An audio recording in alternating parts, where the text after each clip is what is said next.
Hello, আসসালামু আলাইকুম। Welcome back to my channel আনহার রান্নাঘর। আজকে আমি আপনাদেরকে তৈরি করে দেখাবো রমজানের খুবই দরকারি একটা উপকরণ, বেসন। বেসন কিন্তু বিভিন্ন ডালের হয়ে থাকে। আমরা না জানার কারণে বাজার থেকে বেশি দাম দিয়ে এই বেসন কিনে থাকি। আর এই বেসন ঘরে করা কিন্তু খুবই সহজ।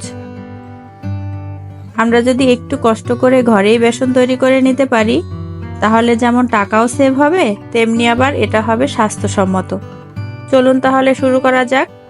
তো বেসন তৈরি করার জন্য আমি এখানে নিয়ে নিয়েছি 2 কাপ ছোলা বুটের ডাল এবং হাফ কাপ পোলাওয়ের চাল। ডাল এবং চাল আমি 4:1 অনুপাতে নিয়েছি। যে কোনো ডাল দিয়ে কিন্তু বেসন তৈরি করা যায়, আমি শুধু প্রসেসটা দেখিয়ে দিচ্ছি। আমরা বেগুনি, আলুর চপ এগুলো ক্রিস্পি করার জন্য চালের গুঁড়া ব্যবহার করে থাকি।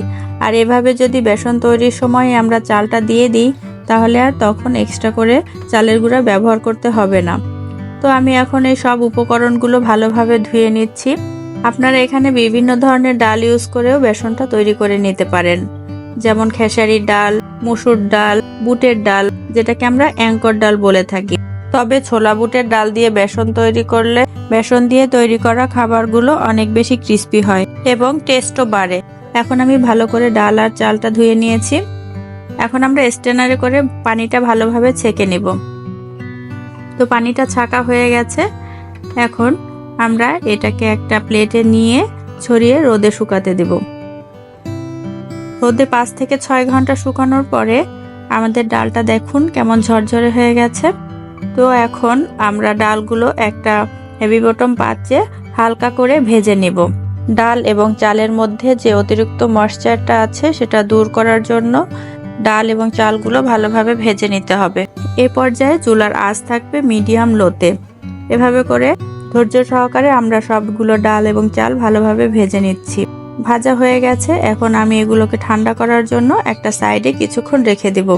গরম অবস্থায় এটাকে ব্লেন্ড করতে যাবেন না, তাহলে ব্লেন্ডারের ক্ষতি হবে। আর তাছাড়া একটু ঠান্ডা হলে এটা আরো বেশি মুচমুচে হবে, সেক্ষেত্রে আপনার ব্লেন্ড করতে বা বাটতে অনেক সুবিধা হবে। তো এখন আমার এগুলো ঠান্ডা হয়ে গেছে। এখন আমি একটা ব্লেন্ডারের জারে ডাল আর চালগুলো নিয়ে নিচ্ছি। এই যে আমার ভালোভাবে ব্লেন্ড করা হয়ে গেছে, দেখতেই পাচ্ছেন কতটা মিহি হয়ে গেছে। এখন আমি স্ট্রেনারের সাহায্যে এগুলো চেলে নেব। আপনারা এখানে কোনো চালনির সাহায্যেও চেলে নিতে পারেন।